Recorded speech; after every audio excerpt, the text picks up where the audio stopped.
Para sa iba pang detalye, kaugnay ng balitang yan, makibalita tayo kay GMA News stringer Merlin Manos. Merlin? Yes, Maki. Merlin, so sa mga nakausap mo tungkol dyan sa nangyaring ambush, sino kaya ang nasa likod nito?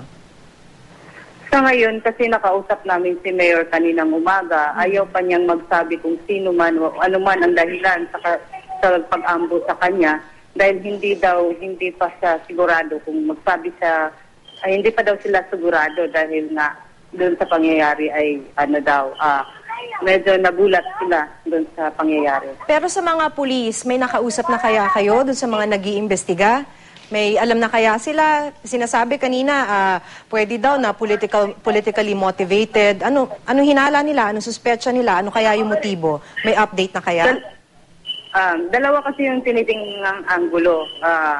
Pwede siyang politically motivated or rido daw dahil sa sa mga Muslim community, also daw yung rido. Pero ayon nga kay Mayor, hindi pa niya pwedeng sabihin na rido nga kasi nga kasali daw ang mga babae at mga bata.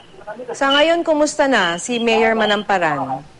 Sa ngayon, katatapos lang niyang maoperahan at magpapahinga siya ngayon sa kanyang kwarto at hindi na muna pwedeng disturbuhin kasi natutulog daw siya. Kumusta naman yung ibang mga nasugatan, Merlin?